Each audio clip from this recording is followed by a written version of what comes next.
hari ini temanya adalah Jan Hus ya, merenungkan pekerjaan Tuhan di dalam diri seseorang yang ya di dalam zamannya dianggap heretik oleh gereja Katolik Roma pada saat itu. Tapi kita melihat ada pekerjaan Tuhan yang dinyatakan di dalam kehidupannya. Dan waktu kita mempelajari kehidupan orang-orang besar, orang-orang yang dipakai Tuhan seperti ini ya, saya pikir kita perlu membedakan ya, yang hal-hal apa yang universal, prinsip firman Tuhan yang apa yang berlaku untuk setiap orang, yang experienceable bagi semua orang yang percaya, itu yang kita bisa pelajari. Dan kemudian membedakan dengan hal yang khusus terjadi di dalam dirinya ya, yang kita mungkin nggak akan mengalami seperti dia gitu. Saya just name it beberapa hal yang misalnya mungkin mati martir, itu nggak tentu menjadi sesuatu yang universal yang kita mempelajari Jan Hus. Terus kita, saya juga mau mati martir seperti Jan Hus. Mungkin saudara dan saya nggak layak seperti Jan Hus. Atau dia studi di university di Prague yang sangat prestigious itu di dalam zaman ya, mungkin saudara dan saya nggak ada kesempatan untuk studi di university itu. Dan ini bukan sesuatu yang kita perlu pelajari ya. Ada hal-hal yang particular terjadi di dalam kehidupan seseorang itu yang kita juga nggak usah mimpi untuk menjadi itu sesuatu yang mungkin nggak experienceable untuk kita dan untuk saudara dan saya, untuk kita gitu. Tapi ada hal-hal tetap yang universal, yang ini adalah prinsip firman Tuhan, yang ini bisa repeatable. Prinsip dan firman Tuhan apa yang kita bisa pelajari. Nah, ini yang menurut saya penting ya waktu kita mempelajari kehidupan tokoh yang sejarah gereja ini, supaya kita bisa differentiate gitu ya. Karena kalau enggak, ini cuma akan menjadi satu pembelajaran yang membuat kita melongo doang gitu ya, atau mungkin jadi sebaliknya overconfidence gitu. Saya lah Jan Hus Indonesia gitu misalnya ya.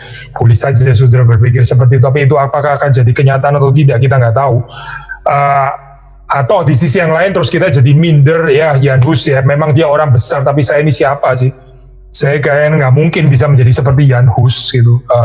Itu dua macam ekstrim yang saya pikir ini ya, sama-sama salah gitu di dalam kita mempelajari kehidupan tokoh seseorang yang dipakai oleh Tuhan itu. So meskipun ini bukan belajar satu perikop tertentu, tapi since ini PA ya, pemahaman Alkitab, tetap yang kita pelajari itu adalah bagaimana seseorang ini mempelajari Alkitab, menghidupi Alkitab di dalam kehidupannya.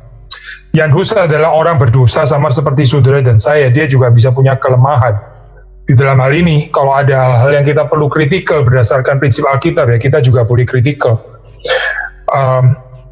Asal kita punya perspektifnya itu betul-betul perspektif yang kita pahami dari firman Tuhan ya. Dengan demikian ya, PA hari ini tetap nggak bergeser fokusnya gitu, tetap mempelajari kitab suci.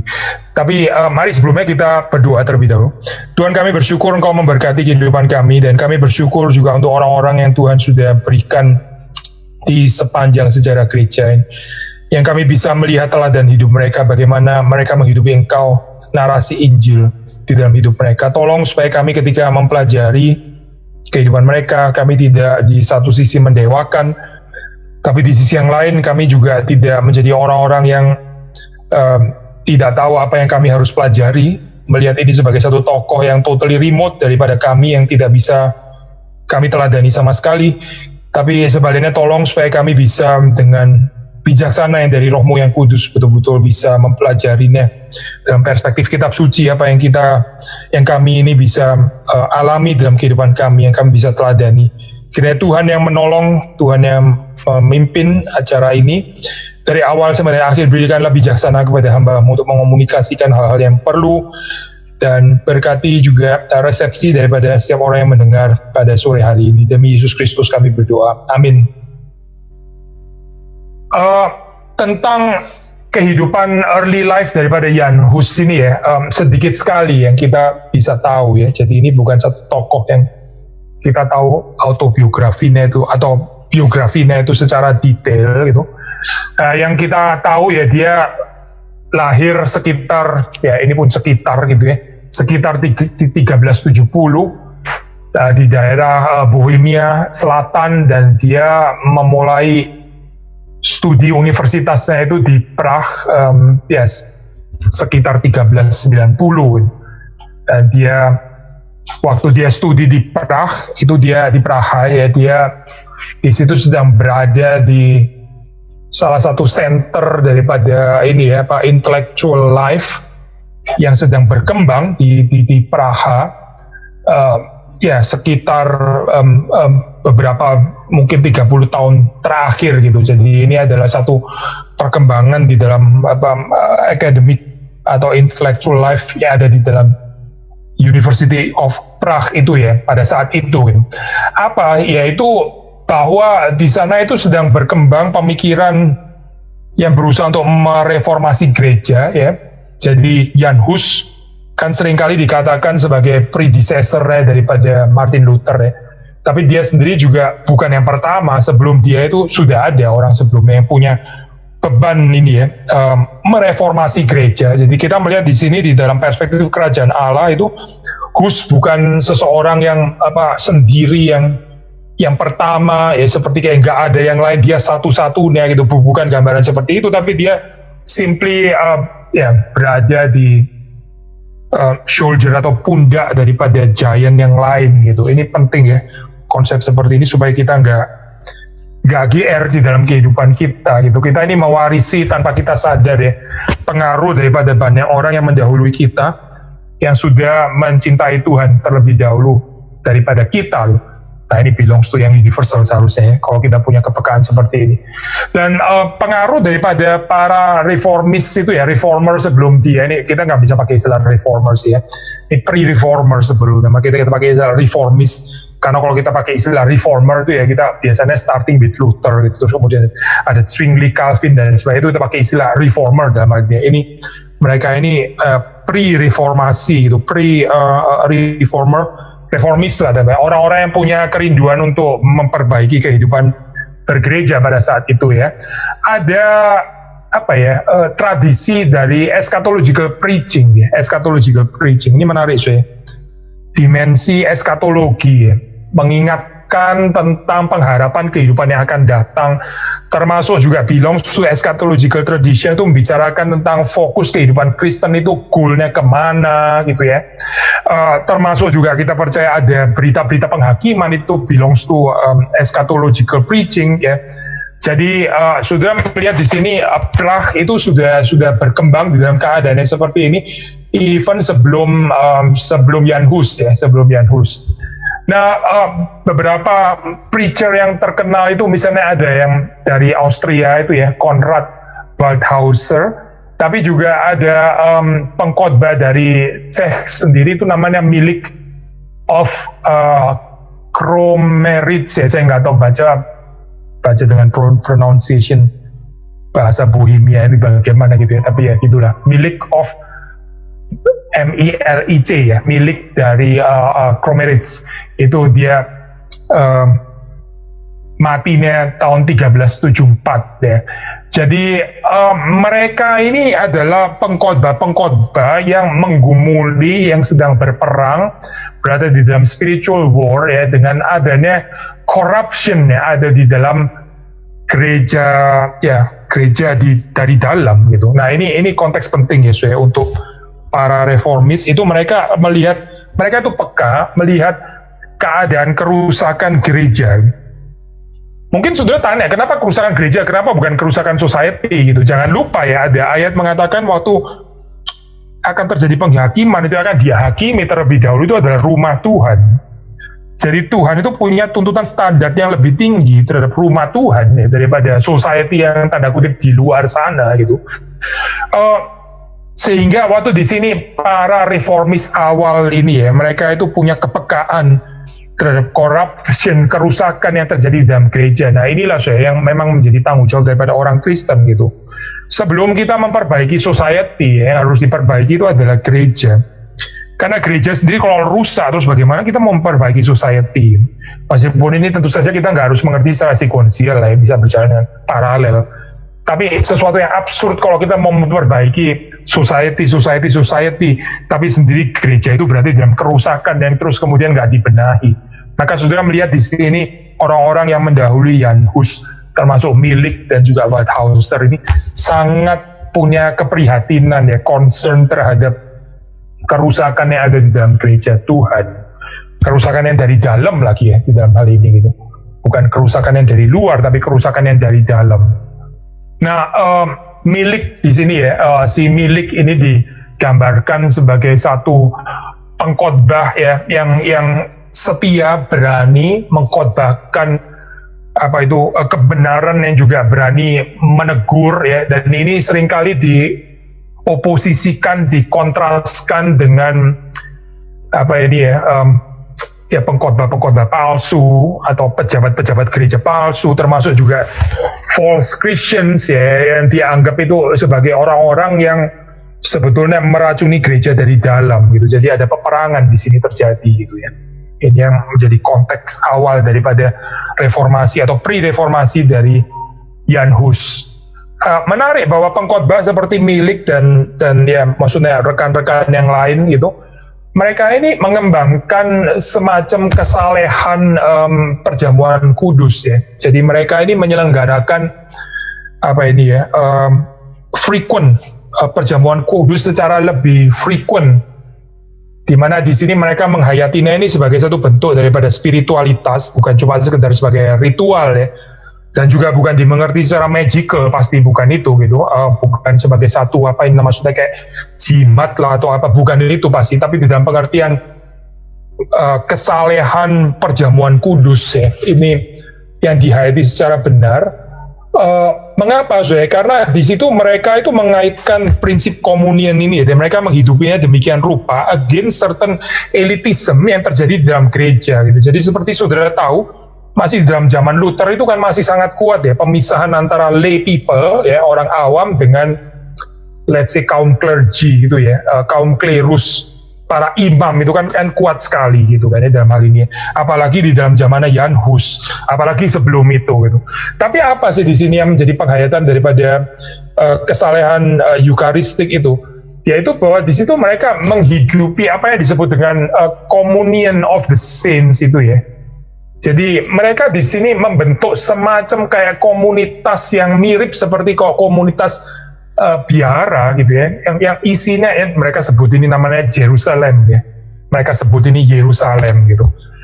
Menarik ya, biasanya di dalam peristiwa-peristiwa seperti kebangunan rohani ini banyak istilah-istilah muncul itu dari istilah Alkitab ya, yang diambil Yerusalem gitu misalnya ya, menandakan bahwa seperti di sini ada pekerjaan Tuhan yang sedang dinyatakan ya, ada kebangunan rohani. Nah, komunitas ini isinya apa sih? Isinya adalah para pelacur yang sudah bertobat gitu ya, para pelacur yang menyadari dosanya, itu diterima di situ. Lalu mahasiswa-mahasiswa universitas juga mengikuti ini gitu ya, dan juga tentu saja ya ini orang-orang awam yang lain. Jadi saudara melihat di sini yang disebut dengan Eucharistic piety itu betul-betul dihidupi secara real gitu. Whereas di dalam gereja yang established ini seperti ini kayak nggak betul-betul menghidupi communion of the saints gitu ya, seperti kayak cuma teori gitu. Ya kaum klerus dengan kaum klerus, orang awam tetap orang awam gitu, dianggap sebagai second class, third class dan sebagainya. Tapi di dalam komunitas yang mirip komunitas biara ini dibentuk oleh orang-orang seperti Milik ini tadi ya, mereka betul-betul menghidupi perjamuan kudus itu ya. Ini table fellowship ini artinya apa? Ya berarti nggak ada lagi pemisahan antara orang educated, non-educated. Saya sekolah universitas, kamu nggak universitas. Saya dari Praha, kamu cuma universitas biasa saja gitu misalnya. Ini bahkan juga prostitutes yang bertobat ya, tapi juga bisa diterima ya. Dan juga batasan antara lay people dan klerus itu jadi direlativasi. Jadi betul-betul menghidupi table fellowship di sini gitu ya. Jadi buat kita, yang kita bisa pelajari di sini, komunion itu bukan cuma sekedar ritual pasti gitu ya. Kita merindukan di dalam keadaan yang terbatas seperti sekarang ya, Tuhan beranugerah kita bisa kembali mengikuti perjamuan kudus ya. Karena bagi kita perjamuan kudus itu bukan cuma sekedar pengingatan belaka gitu ya. Tapi ini yang disebut dengan commemoration, itu ada aspek reenactment ya sebetulnya di dalam perjamuan kudus. Reenactment ini seperti kayak menyatakan sekali lagi gitu, seperti Yesus waktu itu membentuk new community ya. Ini adalah komunitas baru yang dibentuk oleh Kristus yang terdiri dari orang-orang yang berdosa ya. Demikian juga kita menghayatinya lagi, ada reenactment di dalam kehidupan kita yang membongkar meruntuhkan batasan-batasan yang dibangun di dalam apa itu ya di dalam batasan-batasan yang dibangun oleh dunia gitu dalam hal ini. Saya nggak tahu di dalam zaman sekarang mungkin batasan apa gitu, batasan yang mungkin sangat menakutkan kita sekarang mungkin jangan-jangan bukan ini loh, bukan tingkat pendidikan universitas atau enggak universitas atau ini apa prostitut atau bukan, jangan-jangan sekarang batasannya adalah lu sehat walafiat atau lu potentially COVID gitu misalnya ya. Jangan-jangan ini bisa juga menciptakan semacam tembok loh. Lu ini bersih, totally bersih, nggak mungkin kena, nggak mungkin nularin, atau lu bisa nularin gitu. Jangan-jangan kita sekarang bergeser ya temboknya gitu. Tapi saya jangan disalah mengerti ya, saya jangan disalah mengerti dalam pengertian, oh berarti kalau gitu kita nggak usah hati-hati lah gitu. Maksudnya sakit pun datanglah ke gereja. Saya nggak tanggung jawab ya dengan ekstrim pandangan seperti ini. Tapi saudara tahu di dalam keadaan seperti ini kita mungkin lebih berhati-hati dalam pembatasannya itu, dalam pembatasan ini sekarang.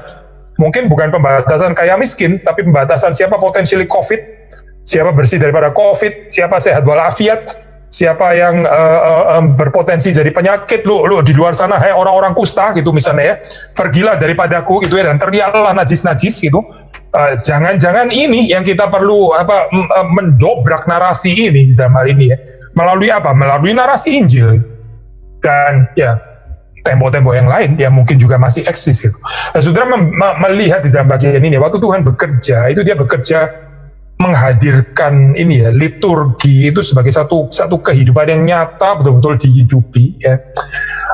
Dan mereka juga milik ini ya, melakukan apa yang disebut dengan vernacular preaching ya. Itu pada zaman medieval ya, itu kalau sudah search vernacular preaching itu apa sih? Berkhotbah di dalam bahasa lokal gitu ya. Jadi itu pada saat itu dilarang gitu, dan milik sebenarnya bukan yang pertama sih. Di dalam tubuh daripada Roma Katolik sendiri ada pengkhotbah seperti itu ya sebetulnya. Tapi yang sebetulnya nggak pernah disetujui ya. Itu dianggap sebagai sesuatu yang dilarang sebetulnya secara official. Nah ini milik ini ada apa ya? Dia mendirikan satu institusi ya untuk vernacular preaching. Ini tipikal ya, yang disebut Bethlehem Chapel ya. Chapel ini namanya Bethlehem. Tadi komunitas namanya Jerusalem gitu ya. Ini Chapel Bethlehem. Lalu vernacular preaching ini needless to say tujuannya apa? Ya tujuannya adalah supaya bisa meyakinkan, memberkati orang-orang yang sederhana gitu ya. Kalau university students nggak ada persoalan ya khotbah di dalam bahasa Latin, nggak ada persoalan, mereka pasti mengerti gitu. Tapi ini orang-orang yang sederhana yang mau dicapai itu sehingga perlu vernacular preaching. Nah sekarang untuk konteks kita memang kita nggak bicara vernacular preaching karena nggak ada lagi orang khotbah bahasa Latin kayak sekarang gitu ya. Tapi sama di dalam pengertian vernacular preaching ini spiritnya kan spirit inkarnasi. Bagaimana mengkhotbahkan ini ya, memberikan pengajaran yang bisa dimengerti di dalam bahasa yang sederhana against those kind of academic elitism ya, academic elitism atau mungkin social elitism atau apa ya. Nggak harus akademik sih gitu, tapi yang cuma bisa diakses oleh kelompok tertentu saja gitu. Itu memang sudah dari awal ya, itu berbenturan dengan spirit pre-reformasi ini ya. Berbenturan dengan reformasi dalam zamannya Luther, Zwingli, Calvin, tapi juga sudah berbenturan di dalam zaman orang-orang seperti Jan Hus bahkan sebelumnya gitu. Karena mereka prefer vernacular preaching di dalam hal ini. Dan meskipun demikian ya, ini tetap ruangan yang disediakan ini kita nggak bisa menekankan ini seperti kayak tadi satu sisi kita bilang mereka mengadakan perjamuan kudus itu cukup frequent gitu ya. Tapi mereka tetap nggak berusaha untuk menghadirkan konsep high sakramentalisme gitu ya. Sakramentalisme bukan itu, tapi penekanan mereka itu lebih kepada ini pemberitaan firman gitu, pemberitaan firman. High view of Lord's Supper sih iya gitu ya, karena tadi kita bilang mereka menjalankannya dengan lebih frequent gitu, menghidupinya itu lebih penting dalam hal ini. Dan juga pemberitaan firman Tuhan itu, vernacular preaching itu tadi gitu. Dan ini menjawab kebutuhan pada saat itu daripada kerinduan banyak orang yang ada di Praha itu ya. yang sungguh-sungguh merindukan true Christian communion, ya. Bagaimana menghidupi ini ya, persekutuan tubuh Kristus itu. Jadi sekali lagi di sini mereka itu mencoba untuk betul-betul menghidupi arti dari perjamuan kudus, waktu tembok antara klerus ya, antara orang-orang rohaniwan ya dengan orang-orang awam itu temboknya itu diruntuhkan gitu. Jadi menghidupi ini ya, satu kehidupan equality di dalam hal ini ya, daripada tubuh Kristus gitu. Instead of membicarakan satu gambaran struktur tubuh Kristus yang ada hierarkikal gitu dan sebagainya ya. Ini termasuk spirit yang ada di dalam pre-reformasi, di dalam zaman Jan Hus atau sebelumnya gitu.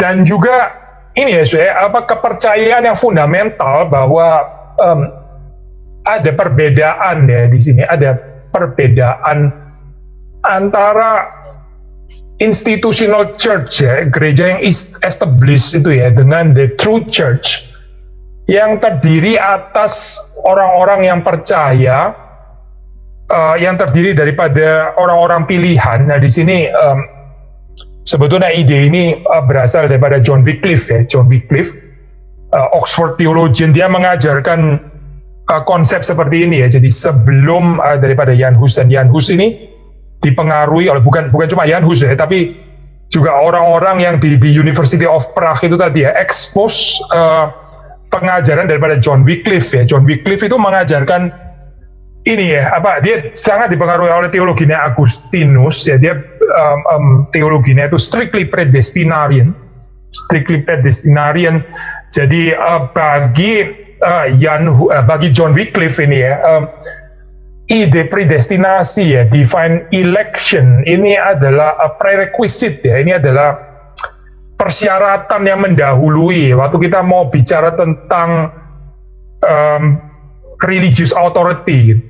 Jadi ini agak dikontraskan saya di dalam hal ini ya dengan institutional church ya, institutional church, gereja yang kelihatan ya, ada aspek organisasinya dan sebagainya, tapi highly corrupted pada saat itu gitu.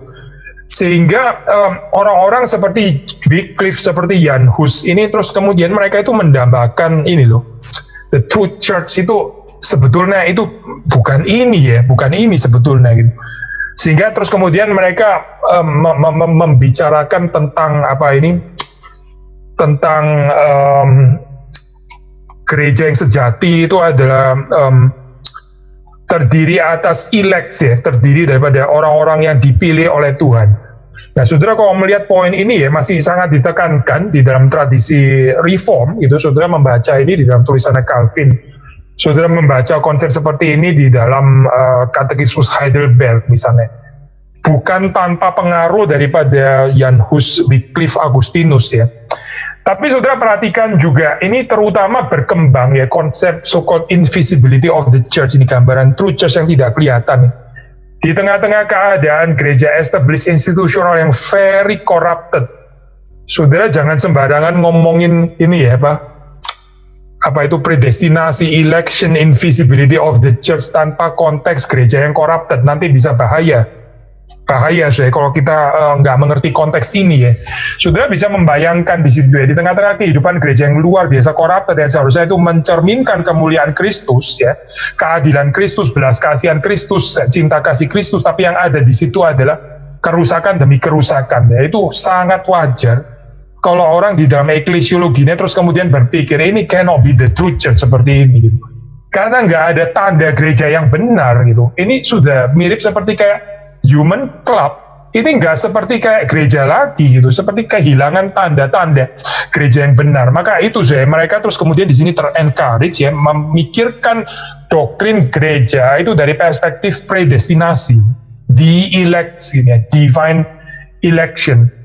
Dan kita melihat di sini gimana ya, kok bisa ya orang-orang kita nggak bisa bandingin dengan zaman kita sekarang, orang dalam zaman dulu kan sangat localized ya, kehidupannya belum masuk ke globalisasi gitu, jauh sekali.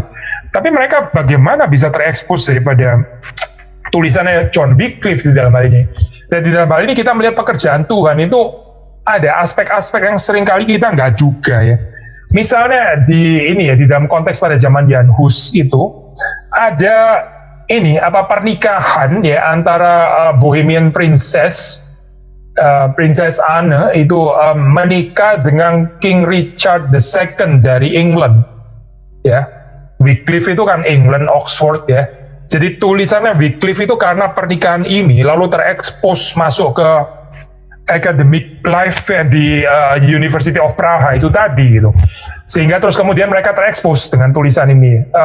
Ini seperti kayak hal yang apa sih hubungannya pernikahannya Princess Anne dengan King Richard II of England ini ya, urusannya dengan perkembangan gereja apa? Buat kita seperti kayak nggak ada hubungannya, buat kita ini seperti kayak kebetulan saja.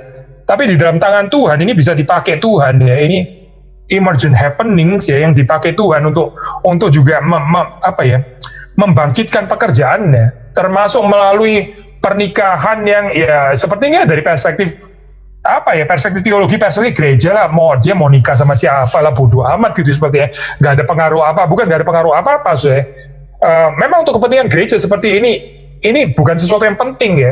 Di dalam realm politik katakanlah ini boleh saja penting gitu. Tapi dari realm gereja kita bisa bilang dari perspektif teologis ini kan bukan sesuatu yang penting ya. Ini kan ya urusan di sana gitu. Tapi dari perspektif kerajaan Allah secara keseluruhan, Tuhan bisa pakai hal-hal yang sederhana seperti ini ya, sederhana. Marriage Princess Anne dengan King Richard II ini sebetulnya apa gitu yang terjadi untuk gereja? Yaitu tulisannya Wycliffe itu bisa keluar dari England dan sampai kepada Bohemia karena pernikahan ini gitu. Nah, alangkah indahnya ya kalau di dalam kehidupan kita ini kita bisa ya waktu Tuhan menyatakan ya, gak ada hal yang kebetulan gitu, hal yang kelihatan seperti remeh-temeh yang gak ada hubungannya dengan kehidupan kerohanian kita, ternyata bisa dipakai Tuhan.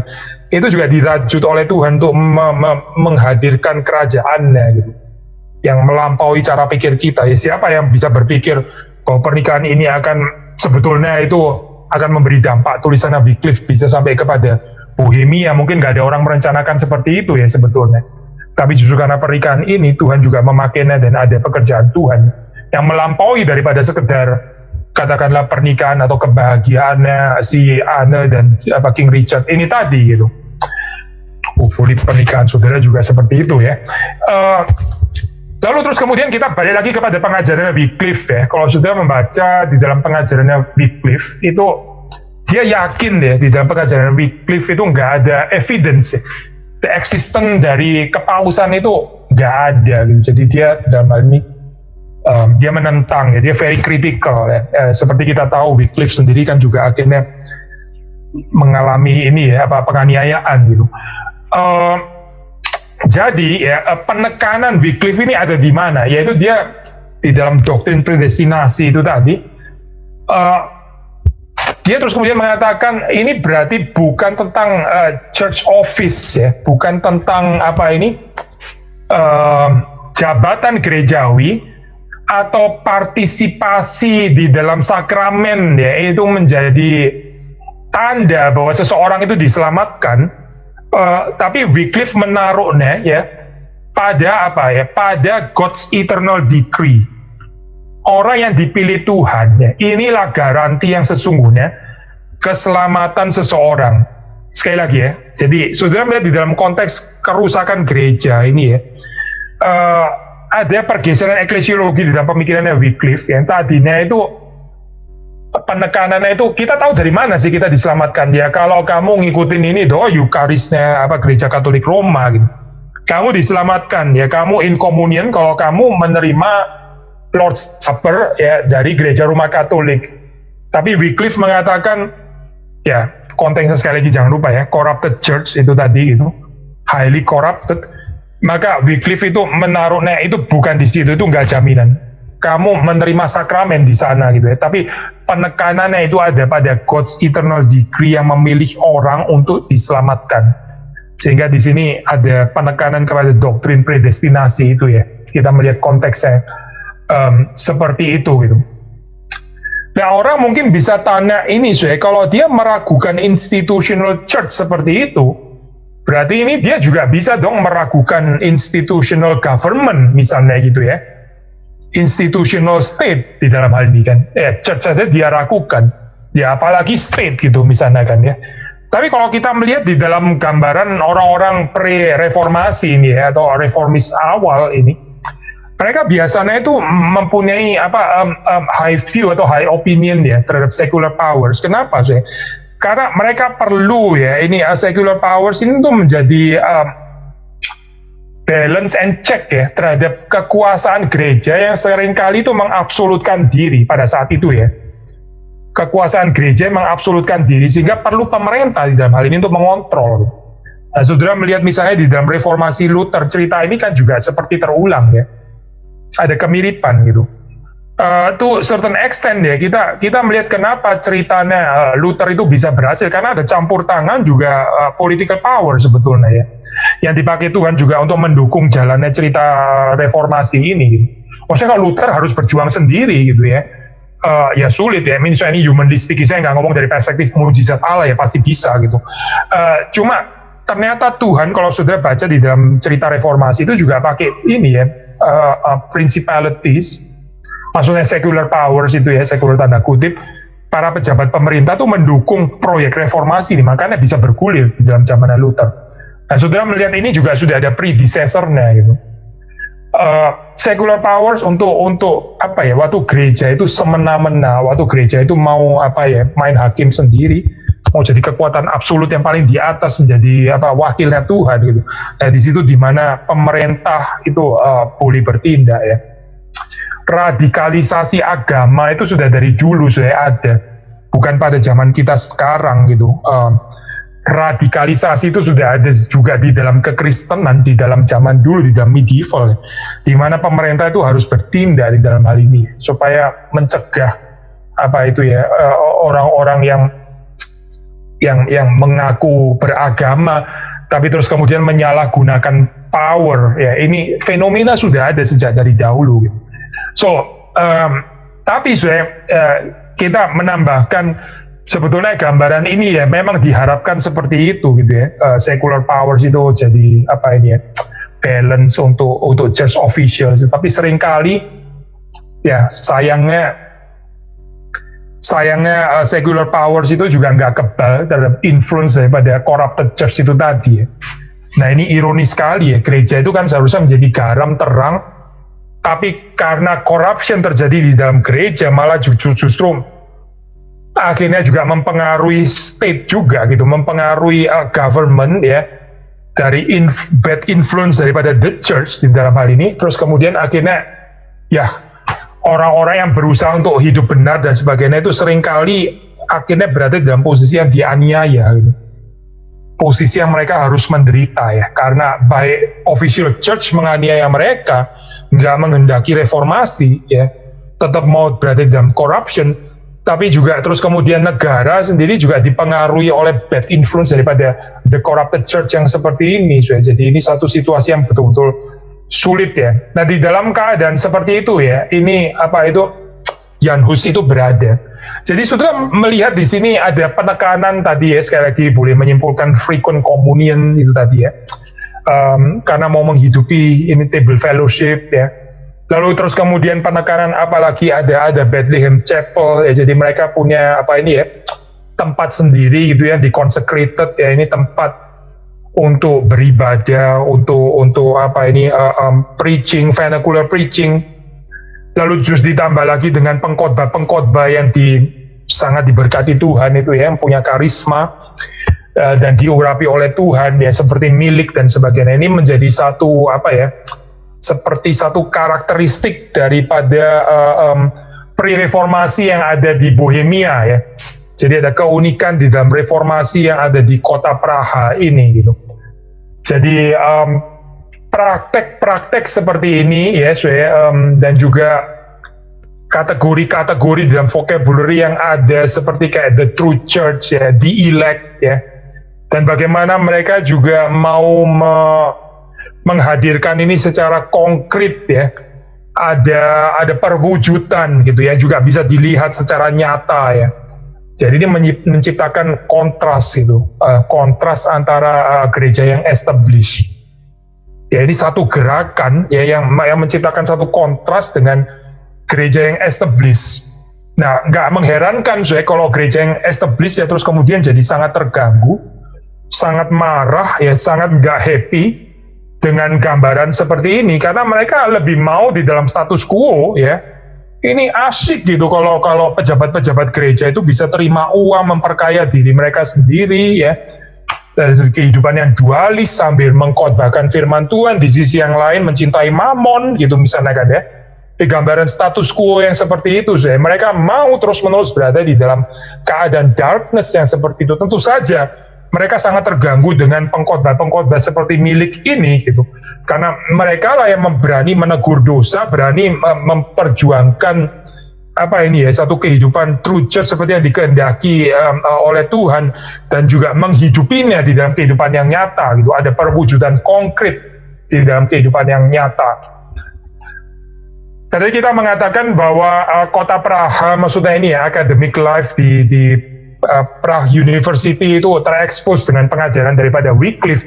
Maka demikian juga Jan Hus di dalam hal ini, dia juga terekspos dengan tulisan-tulisan daripada John Wycliffe gitu. Maksudnya termasuk juga reformasinya atau pre-reformasinya yang ada di England.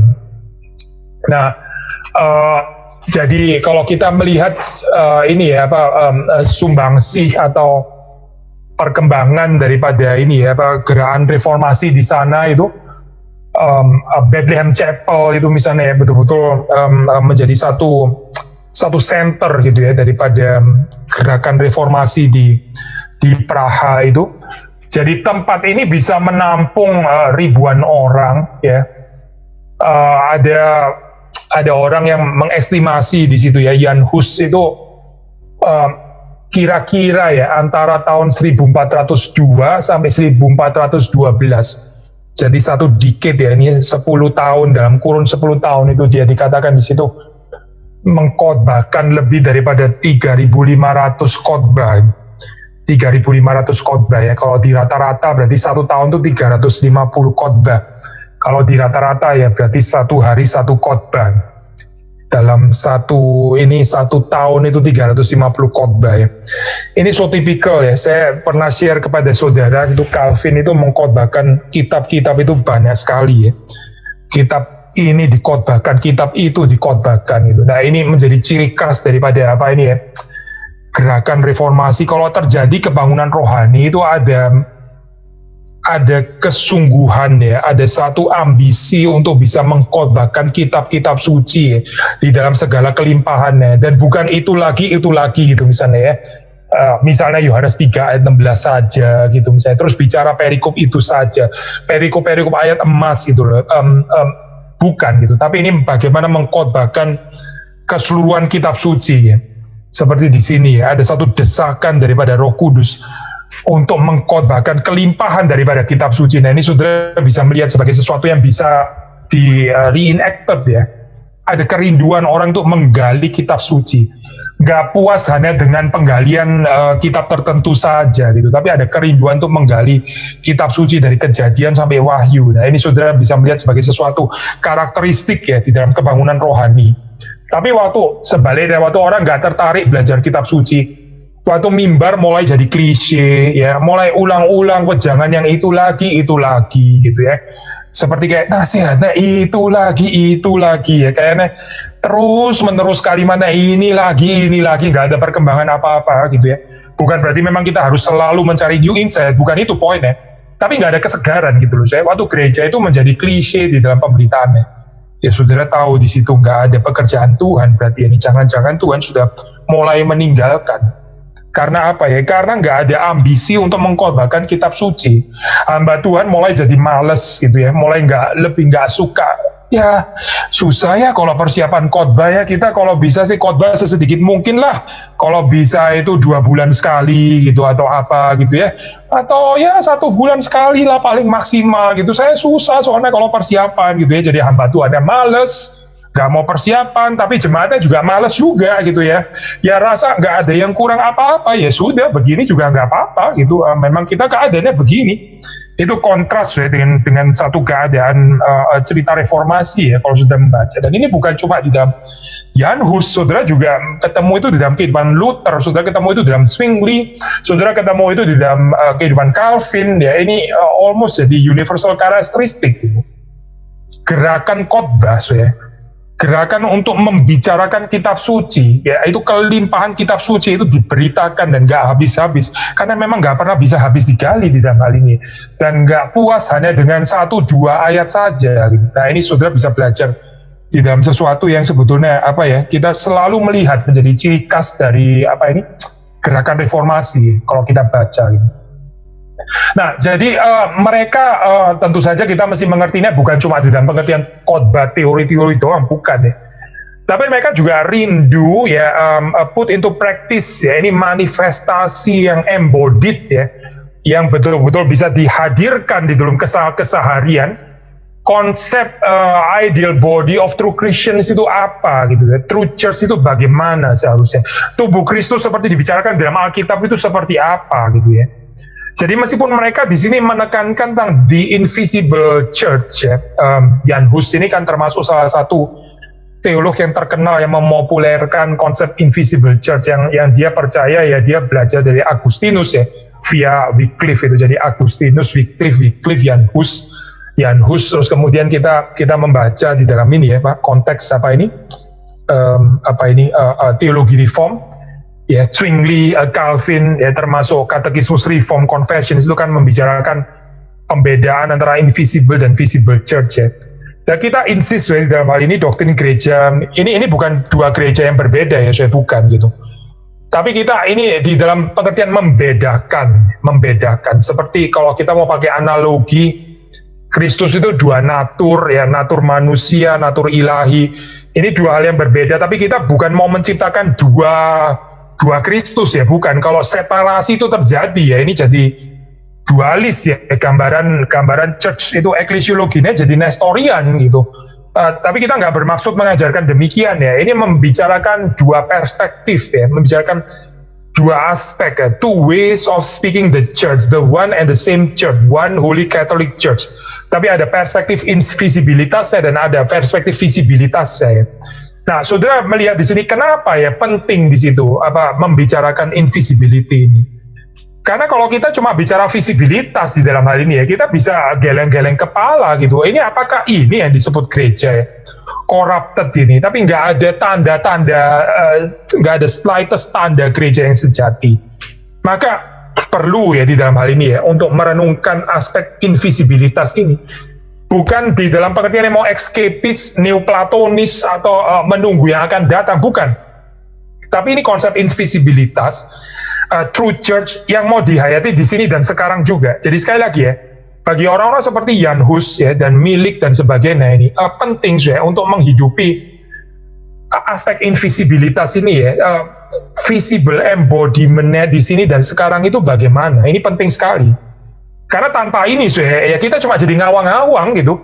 Ada orang itu menekankan konsep invisibility of the church ya, dia selalu kecewa dengan gereja ini, gereja itu, dia anggap gereja ini corrupted, nggak sempurna, dia pindah-pindah gereja terus gitu ya. Tapi dia juga nggak mau membuat konsep yang menurut dia ideal gereja itu seperti apa. Dia juga nggak mau mengusahakannya bagaimana hadir di dalam kehidupan bergerejawi di sini dan sekarang di dalam gereja yang kelihatan. Dia nggak tertarik untuk berperang menghadirkan itu ya. Dia cuma tahunya kecewa, pindah dari gereja ini, keluar ke gereja itu, gereja ini dan sebagainya. Tapi dia nggak menghadirkan juga di sini ya. Inkarnasinya itu nggak ada akhirnya gitu, nggak ada visible embodiment. Saudara mengerti ya poin ini?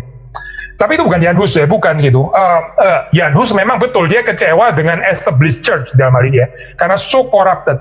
Tapi di Bethlehem Chapel itu dia betul-betul menghadirkan ini loh, true Bible fellowship ya, body of Christ itu bagaimana sih seharusnya gitu. Yang mendobrak batasan-batasan itu bagaimana? Apakah kita mesti takut dengan pelacur yang sudah bertobat gitu? Apa kita mesti menganggap mereka lu sekali pelacur selama-lamanya pelacur gitu di sana gitu? Adakah kita kemungkinan untuk menerima mereka sebagai orang-orang yang diperbarui dalam Kristus gitu? Lalu bagaimana dengan orang-orang yang nggak terdidik ya? Bukan cuma ada university students, tapi juga ada peasants itu misalnya. Apakah kita juga bisa in communion dengan mereka gitu? Nah ini yang coba dihidupi ya. Jadi visible embodiment-nya itu sangat penting untuk para pre-reformer seperti Jan Hus ini ya. Jadi ini ya sama seperti Zwingli ya, sama seperti Calvin juga sangat mirip di dalam hal ini ya. Mereka ini adalah satu gerakan yang mau membawa komunitas orang-orang percaya itu untuk memiliki cinta ya, desire yang holy terhadap the law of Christ, hukum Kristus ya. Ini penting sekali gitu. Dan bagaimana menghidupi the life of Christ ya. Ini jadi ada aspek imitatio Christi ya. Nah, kita biasanya orang Injili kadang-kadang kalau disebut imitation, peneladanan gitu, kita bisa agak alergi dengan istilah itu. Sebenarnya nggak harus sih, sudah. Tergantung kita mengerti istilah ini dalam konteks seperti apa. Kalau kita membicarakan imitation of Christ dalam pengertian Pelagian ya pasti kita tolak, seperti kayak nggak perlu anugerah Tuhan. Pokoknya setiap orang bisa meneladani Kristus. Kalau kita mengertinya dalam pengertian sekedar moral improvement ya pasti sulit untuk menerima konsep seperti ini dari proses Injili ya. Tapi sebetulnya imitatio Christi kan bisa dimengerti dalam pengertian orang-orang yang sudah dilahir barukan gitu ya, yang justru spiritually regenerated, yang sekarang mempunyai kerinduan ya, mencintai the law of Christ itu dan mau menghidupi narasi Injil ya. Sekali lagi ya, yang tertarik untuk menghidupi ini narasi Injil, liturgi Kristen gitu. Bukan cuma pada hari Minggu saja, tapi di dalam kesehariannya. Mengaku dosa gitu ya, nggak self righteous ya. Dan bukan cuma pada hari Minggu saja, tapi dalam kehidupan sehari-hari ya. Lalu kehidupan yang bisa menyisihkan apa yang kita miliki, baik untuk mendukung pekerjaan Tuhan maupun juga mendukung orang-orang yang miskin gitu. Dan orang-orang miskin juga jangan terus victim mentality, miskin terus seumur hidup ditolong terus, tapi bagaimana juga bangkit bisa menolong orang miskin yang lain gitu ya. Jangan terus menjadi mentalitas orang yang menerima terus seumur hidup menerima gitu ya, taken for granted ya, nggak bertumbuh berarti gitu. Nah ini loh ini yang dihidupkan dalam ini ya, the life of Christ ya, the law of Christ. Nah Jan Hus itu reformasi itu basically ini kan, bagaimana komunitas yang dibentuk oleh Tuhan ini terus kemudian menghidupi narasi Injil, narasi kehidupan Kristus. Tetapi harga yang harus dibayar karena sekali lagi ya, seringkali karena penekanan mereka ini adalah ya sangat kontras dengan corrupted church yang pada saat itu ya. Mereka jadi harus siap untuk mengalami penderitaan dan penganiayaan. Ini bukan patologis ya, jangan dimengerti sebagai patologis. Jangan dimengerti sebagai orang sakit jiwa gitu ya. Nggak ada penganiayaan terus ngomong penganiayaan kayak dia sendiri dianiaya, padahal nggak ada juga yang menganiaya siapa. Mereka bukan orang-orang seperti itu loh, bukan gitu. Tapi penderitaan dan penganiayaan itu betul-betul real gitu dialami oleh mereka. Karena apa? Karena mereka betul-betul menegur corrupted church. Jadi praktek-praktek yang menyeleweng daripada firman Tuhan itu mereka ada keberanian ya untuk menegur. Dan ini ironis sekali ya, gereja kalau nggak mau bertobat, nggak mau dikoreksi, waduh ini ironis sekali gitu. Gereja kok nggak mau dikoreksi ya, kalau gereja nggak mau dikoreksi, lalu siapa lagi yang bisa dikoreksi gitu? Apakah kita mengharapkan terus kemudian dunia politik bisa dikoreksi gitu lebih daripada gereja? Kan rada absurd kan ya. Yang paling harus reseptif untuk bisa dikoreksi itu kan sebetulnya gereja kan ya, orang beragama. Tapi kalau orang beragama sendiri sudah nggak bisa dikoreksi. Nah saudara tahu ya, ini apa yang sudah menanti kita dalam keadaan seperti ini? Ya ini penderitaan dan penganiayaan. Nah itu maka menjadi satu elemen yang juga penting ya di dalam apa ini ya, teologinya Jan Hus. Jadi mereka yang setiap kali waktu mereka confess ya, ini by the way confession ini penting ya. Pengakuan itu maksudnya apa sih ya? Pengakuan itu berarti kita menolak apa yang diakui oleh dunia. Dunia mengatakan berbahagialah orang yang kaya gitu. Terus kita mengaku tidak, berbahagialah orang yang miskin. Ini confession namanya. Confession adalah sesuatu yang kita ucapkan yang melawan apa yang dipercaya oleh dunia gitu. Dunia punya confessionnya sendiri, tapi kita mengatakan confession kita. Nah ini berarti kan in sharp opposition ya dengan norma-norma kebudayaan yang ada di dalam dunia ini, dan ironisnya sekali lagi bahkan melawan apa yang dipercaya oleh gereja corrupted itu tadi gitu. Jadi dalam keadaan seperti ini ya, confession itu melawan apa yang dikonfes oleh dunia, apa yang dikonfes oleh a corrupted church, apa yang dikonfes juga oleh pembesar-pembesar di dalam dunia politik, di dalam orang-orang yang ada di dalam dunia politik itu ya. Nah di dalam keadaan seperti ini ya nggak heran lah kalau orang Kristen terus kemudian menderita dan dianiaya. Jadi ini satu poin yang penting ya di dalam pemikirannya dari Jan Hus gitu. Dia sangat menekankan di dalam khotbahnya itu pentingnya perseverance ya, ketekunan, pentingnya steadfastness ya, ketekunan ya, tahan uji. Nah ini dianggap sebagai satu virtue yang sangat penting, khususnya di dalam saat seperti ini ya. Jangan give up, jangan discourage, jangan terus kemudian jadi conform dengan cultural norm yang ada di dalam dunia itu. Kita bisa selamat daripada penderitaan yang dialami gitu, karena conform to the world. Tapi kita gagal menjadi saksi Tuhan ya, kita jadi mendukakan Roh Kudus. Kita jadi nggak ada lagi keberanian untuk mengoreksi ya corruption yang terjadi di dalam gereja gitu. Ini adalah orang-orang yang play safe akhirnya gitu. Ya needless to say nggak mungkin dipakai Tuhan lah orang-orang seperti ini ya, karena orang-orang ini conform to the world.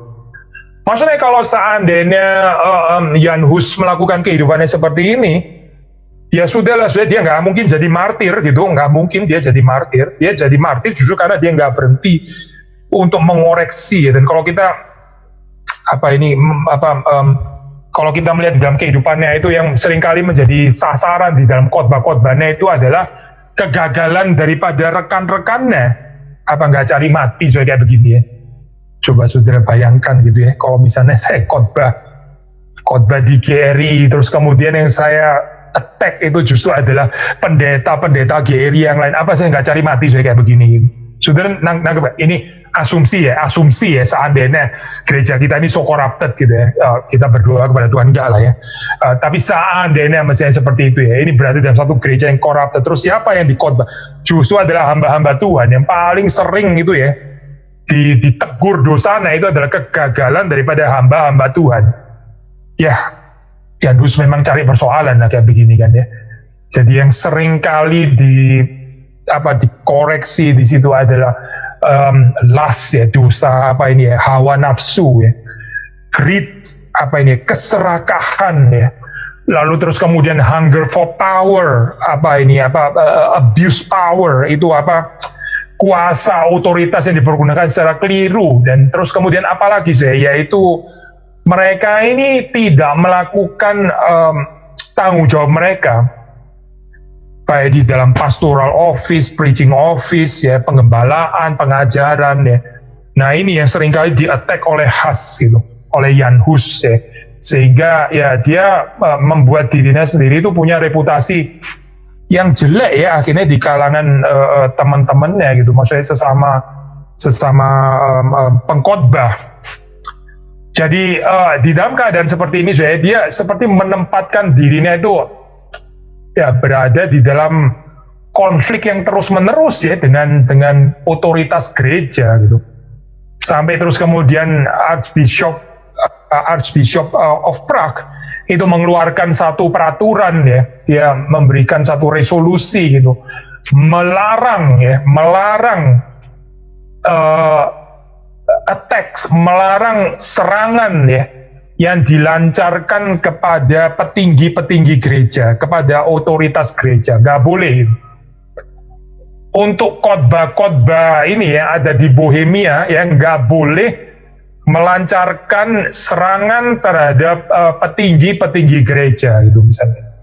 Jadi saudara tahu ya, ini memang benar-benar orang yang bebal, yang bukan saja tidak bersyukur, masih ada nabi yang berani mengkritik, yang berani menyampaikan kebenaran firman Tuhan dengan berani, tapi mereka malah disuppress ya, dihentikan. Nah ini kita melihat satu keadaan yang sulit bagi para reformis seperti Jan Hus itu ya. Maka kalau saudara melihat termasuk di dalam hal ini ya, kenapa terus kemudian akhirnya bisa sampai kepada martir dan sebagainya ya. Singkat kata yaitu saudara melihat di sini adalah panggilan daripada orang-orang Kristen yang betul-betul merindukan satu komunitas Kristen yang sungguh-sungguh seperti di dalam zaman gereja mula-mula ya. Lalu dan mereka melihat corruption yang terjadi di dalam institutional church ini ya, yang nggak menghidupi cerita narasi body of Christ, tapi lebih menghidupi narasi dunia. Dan mereka digerakkan oleh Tuhan untuk punya courage memberitakan kebenaran firman Tuhan, meskipun itu harus melukai rekan-rekan ya, tapi mereka tetap mengkhotbahkan dengan berani ya.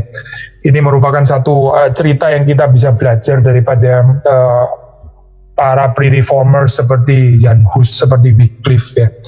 Dan ya akhirnya kita melihat nanti Tuhan terus bekerja ya di dalam diri orang-orang seperti Martin Luther, Zwingli, Calvin dan sebagainya. Tapi ini di dalam tahap awal ya. Sebenarnya masih ada ya cerita-cerita yang lain yang kita bisa pelajari daripada Jan Hus ya, yaitu dia pernah mengalami pengasingan ya selama 2 tahun gitu, jadi diusir dari kota Praha. Tapi di dalam pengasingan ini dia tidak terus kemudian menjadi discouraged, terus menjadi apalagi menyesal gitu ya, aduh kenapa sih saya ini resek banget sih hidup kayak begini, akhirnya dibenci kanan kiri, mau ya hidup harmonius gitu ya dengan yang lain sehingga nggak usah sampai seperti ini. Oh tidak, saya tidak gitu. Tapi di situ dia tetap ya menulis ya, dia tetap itu menulis risalah-risalah teologis, dan salah satu yang penting itu adalah membicarakan tentang gereja ya, tulisannya tentang gereja itu penting sekali. Dan itu termasuk juga surat menyurat ya yang dia lakukan, itu menjadi satu tulisan-tulisan yang juga dipakai Tuhan, terus dipakai Tuhan untuk bisa mengoreksi keadaan gereja. Nah inilah juga panggilan saudara dan saya ya, di dalam konteks gereja, di dalam konteks society, di dalam konteks di mana saudara bekerja ya.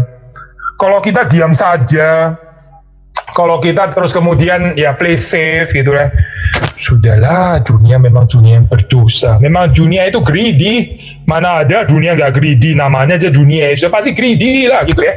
Jadi bagaimana ya, sudahlah tutup mata, memang greedy sedikit lah, sudahlah gitu ya. Kalau kita seperti ini ya nggak ada masa depan ya sudah kekristenan. Kekristenan itu nggak ada masa depan bukan karena kita gedung gerejanya kurang besar gitu. Saya pikir kita sekarang cukup lah ya sudah belajar bahwa gedung gereja yang besar itu nggak terlalu menolong kan. Di dalam saat seperti ini sudah tahu nggak terlalu menolong kan. Gedung gereja besar pun deh sekarang ya juga nggak bisa datang juga, masih nggak bisa full juga kan. Jadi saudara bisa melihat di sini jelas sekali gedung gereja besar itu nggak terlalu menolong. Tapi apa sudah yang paling penting di dalam ini ya untuk perkembangan kekristenan? Ya ini ya sudah orang-orang yang courageous itu witnessing ya, bersaksi dan berani menegur dosa ya. Dan kalau saudara membaca inilah cerita reformasi ya, sekelompok orang ya, mungkin nggak terlalu banyak gitu, tapi ada pemuda-pemuda, ada orang-orang yang berani mati, ada orang-orang yang berani berbeda dengan dunia ini, bukan sekedar mengejar keberbedaan itu sendiri dan menjadi eksentrik, bukan gitu, tapi orang yang betul-betul berani confess apa yang mereka percaya ya, yang mereka terima di dalam Kristus, dan mereka menghidupi narasi Injil, bukan menghidupi narasi seperti ini ya, termasuk orang-orang yang gila hormat, gila kuasa dan sebagainya, mencintai kekayaan dan abusing power dan sebagainya. Kita nggak di dalam posisi itu, saya nggak dipanggil untuk menjadi itu. Dan mungkin kalau boleh menutup perenungan ini dengan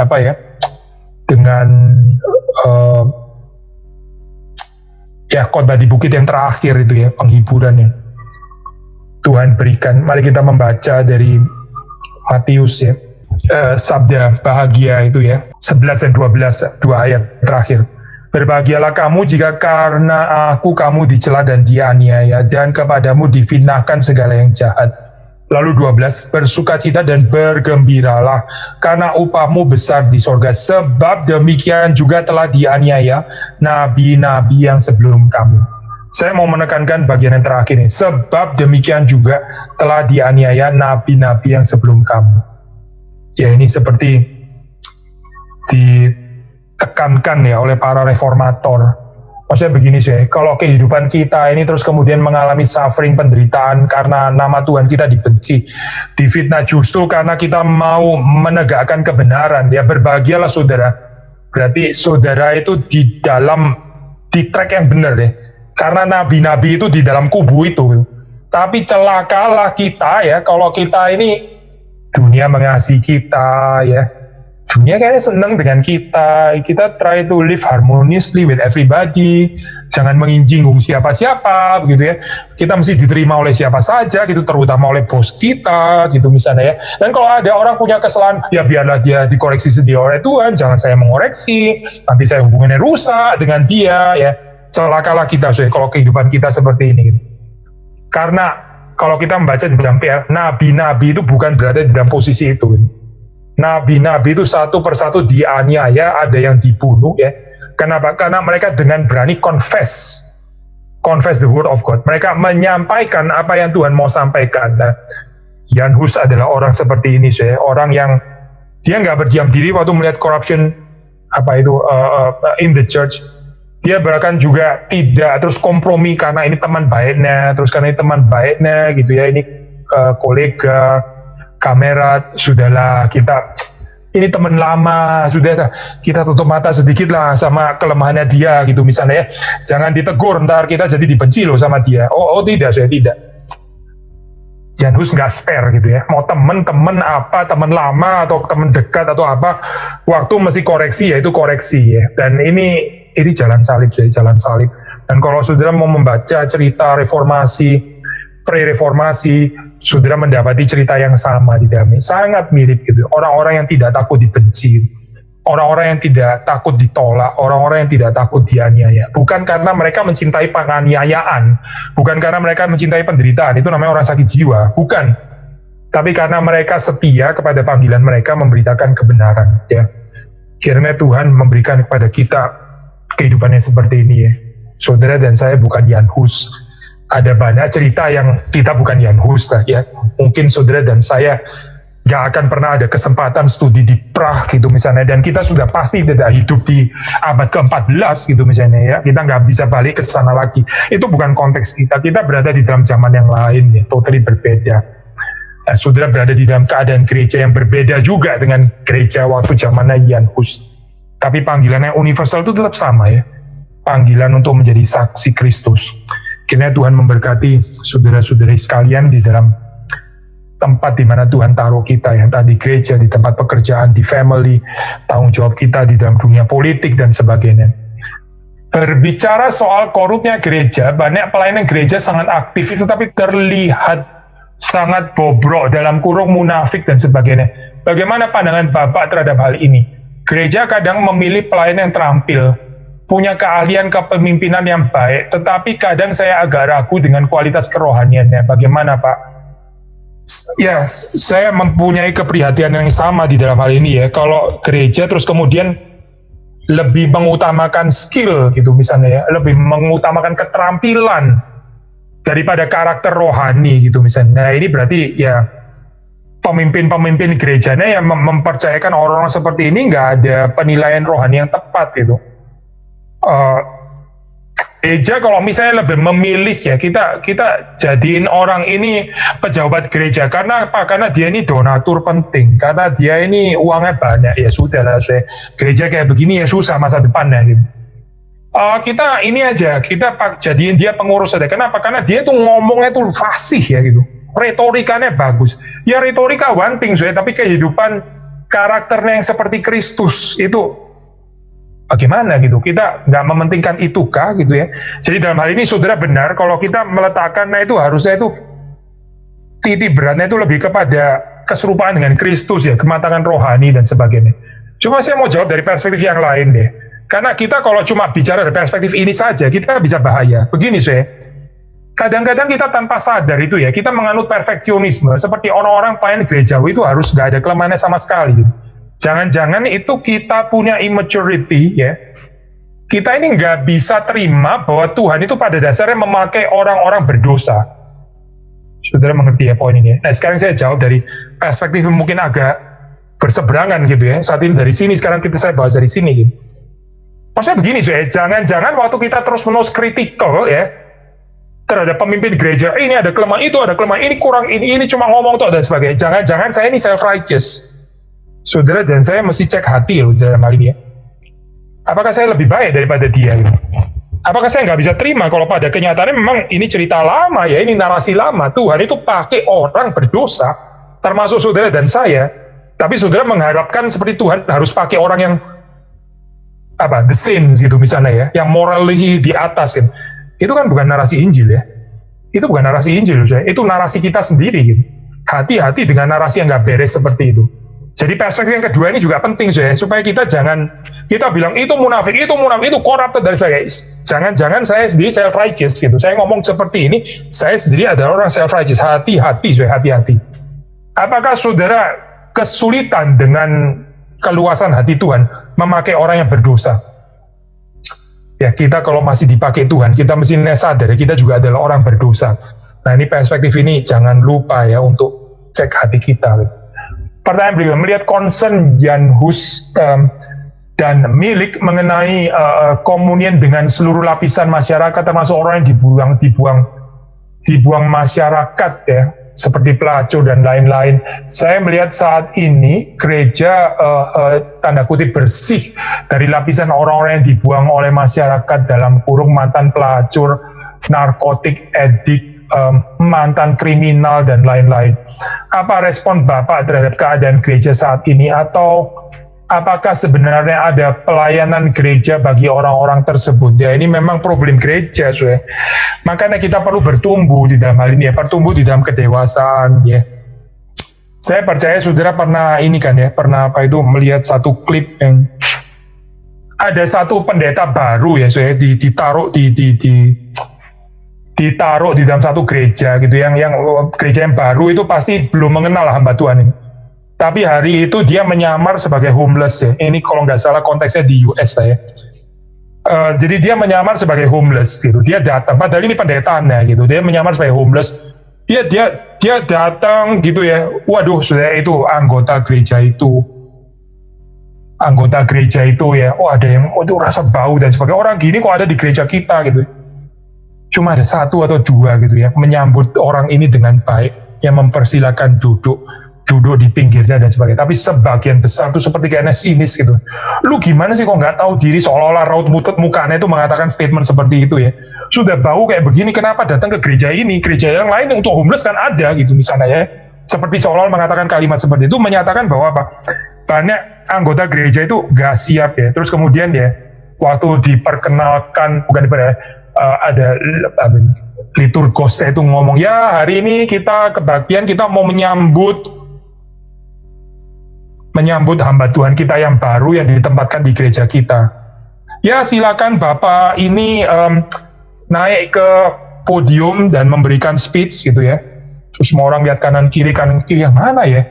Kalau di depan juga kayaknya nggak ada yang pakai jas khusus dan sebagainya. Terus kemudian orang homeless yang compang-camping ini akhirnya maju ke depan. Lalu terus kemudian dia mengutip ya ayat firman Tuhan ya. Saya kalau nggak salah ya, ayatnya yang dikutip itu ya, ketika aku telanjang, engkau memberikan aku pakaian. Ketika aku lapar, engkau memberi aku makanan. Wah, jemaatnya nangis semua sih waktu dengar kalimat itu ya. Ini loh kegagalannya orang Kristen gitu ya. Kita tiap kali dengar kalimat itu, kita mungkin bilang amin, iya dan sebagainya. Tapi giliran waktu Tuhan menguji kita, ada orang seperti itu, kita kabur gitu. Kita kabur. Saya sensitif saya bilang kalimat ini ya. Saya khotbah ini kepada diri saya sendiri. Jangan-jangan kita ketakutan dengan orang yang tadi mungkin bukan pelacur, tapi potentially COVID. Lu jangan deket-deket saya gitu. Lu sudah CPR belum? Lu sudah tes rapid belum? Jangan sembarangan lu masuk ke rumah saya gitu. Ini apa sih? Apa ini? Apakah itu communion of the saints? Jangan ditarik ekstrim ya. Saya nggak bertanggung jawab dengan ekstrim. Oh kalau gitu inilah peluan aja semuanya gitu ya. Cium-ciuman sekalian. Katanya nggak takut COVID. Saya nggak tanggung jawab dengan ekstrim ini ya. Bukan itu yang saya ajarkan gitu. Tapi self-centeredness ya, memarginalisasi kelompok tertentu itu very much alive sampai di dalam zaman kita, very much alive. Kalau nggak urusan moral, urusan kekayaan, urusan kesehatan, urusan macam-macam lah ya. Ya ini seperti yang saudara angkat di situ ya. Tapi kita yang lemah ini kita mesti minta pertolongan Tuhan ya. Minta pertolongan Tuhan seperti Kristus ya. Yang bergaul dengan pelacur ya. Pemungut cukai, orang kusta dia sembuhkan, dan bukan ketakutan ya. Nah ini loh jiwa seperti ini kita jauh ya, jauh daripada spirit seperti ini. Kita minta kekuatan dari Tuhan. Saya percaya gereja yang punya courage seperti ini ya, menghidupi table fellowship ya, dan nggak pilih-pilih dan nggak self-centered, nggak self-conscious gitu ya. Awas lu, jangan menulari saya. Awas lu ya, kotor, saya bersih gitu. Lu compang-camping bau, saya nggak bau. Saya pakai parfum, kamu enggak gitu dan sebagainya. Ini saya gereja nggak ada masa depan kayak begini. Saya nggak peduli gereja itu semewah apapun, tapi nggak ada masa depan ya. Tapi mungkin ada gereja yang nggak ada gedungnya ya. Mungkin fasilitasnya itu sederhana, tapi orang-orangnya itu menghidupi ini spirit reformasi. Table fellowship ini gereja yang diberkati Tuhan. Bagaimana sebaiknya kita berespon apabila kita bekerja di dalam institusi Kristen yang lebih mengutamakan kesamaan teologi? Maksudnya apa ini? Daripada performance dan profesionalisme di dalam pemilihan karyawan di institusi tersebut. Apakah ini bisa disebut nepotisme, Pak? Oh, maksudnya misalnya company dimiliki oleh orang reform, dia lebih prefer yang kerja orang-orang reform gitulah kira-kira ya. Atau mungkin yang pemilihnya orang Pentakosta, terus kemudian memperkerjakan juga orang-orang Pentakosta gitu, misalnya gitu kali ya, maksud saudara kan. Terus kemudian bagaimana gitu? Ini saudara tanya apa itu sebagai pemilik perusahaan ya, atau sebagai orang yang dipekerjakan. Terus kalau sebagai orang yang dipekerjakan, saya tanya lebih lanjut lagi. Saudara termasuk orang yang terpilih, terinclude, atau justru orang yang terexclude gitu ya. Ini perspektif bisa sama sekali lain tuh. Sekali lagi ya, saudara sebagai perspektifnya ini yang mempekerjakan, saya salah kali tanya kayak gini ya, saudara jawab, Pak, Iling, kita ini pemuda gitu ya, pemuda, ini pemuda, ini bukan bos yang ikut, pemuda gitu ya, oke lah, saudara mungkin likely sih bukan di situ ya posisinya, tapi di dalam posisi yang dipekerjakan, tapi dipekerjakan itu pun ada dua perspektif, saudara yang di-include dipilih, atau saudara yang di-exclude ya. Misalnya di company dengan pemiliknya itu adalah denominasi X gitu ya, dan itu bukan denominasi saudara. Ternyata saudara tidak diterima. Kenapa? Alasan adalah saudara percaya supralapsarianisme gitu misalnya ya. Saudara penganut double predestinasi. Tidak bisa gitu misalnya. Ini adalah company yang percaya infralapsarianisme misalnya gitu ya. Wah ini detail sekali gitu ya, ini company-nya dan sebagainya. Saudara di posisi di-exclude gitu, atau saudara di dalam posisi yang di-include. Saya bahas dua-dua ya. Kalau saudara adalah di dalam posisi yang di-include ya, saudara mesti self-critical gitu. Saudara di-include, katakanlah saudara dipercaya. Berarti ini katakan denominasinya sama. Ya sudah, saudara jangan taken for granted dong. Sama-sama sesama orang reform. Terus kemudian kita jadi, karena kita reform ya udah saya mau kerja sembarangan, pokoknya reform sama reform gitu kan ya. Saya mestinya nggak bakal dipecat, kenapa? Karena saya reform kan ya, dan dia juga reform, harusnya orang reform nggak pecat orang reform dong. Wah kacau saya seperti ini gitu. Jadi kita nggak ada performance, betul seperti yang saudara bilang. Kita jadi apa ya ini merasa kita ini layak deserve karena kita sesama denominasi. Saya agree dengan saudara, ini bahaya kalau berpikir seperti ini ya, ini nepotisme bener. Saudara kalau dihargai sebagai orang yang katakanlah dipercaya karena teologi saudara sama, ya takutlah dan gentar dan nyatakanlah itu di dalam satu pengabdian yang benar kan, itu harusnya. Tanpa mempertimbangkan saudara ini diterima karena sesama denominasi atau apa ya, anggaplah itu bukan sesuatu yang penting, tapi bagaimana saudara fruitful di sana kan ya, saudara ada performance yang bisa dipertanggungjawabkan di hadapan Tuhan, ada excellence di dalam pekerjaan saudara gitu kan. Tapi kalau saudara dalam posisi exclude bagaimana? Kalau saudara ada dalam posisi yang di-exclude, ya sudah, karena ada pemeliharaan Tuhan. Kan sudah, kita orang reform percaya pemeliharaan Tuhan. Lagi pula kalau itu memang adalah orang yang punya itu memang bukan sama tradisinya, dia mau memilih orang-orang yang lebih sama aliran dan sebagainya, ya biar dia pertanggungjawabkan sendiri di hadapan Tuhan kan, ya saudara nanti disediakan di dalam tempat yang lain. Gak semua orang yang beda denominasi dengan kita berpikir seperti itu semua kan. Betul kan, saudara bisa bekerja di tempat orang yang gak tentu pikirannya seperti itu semua kan. Jadi gak ada persoalan gitu, mau kita di dalam posisi apapun. Atau mungkin saudara di dalam perspektif yang lain lagi, saya nggak tahu lah ya, tapi ini jadi banyak sekali nanti jawabannya. Mungkin saya membatasi di dalam dua perspektif ini saja gitu.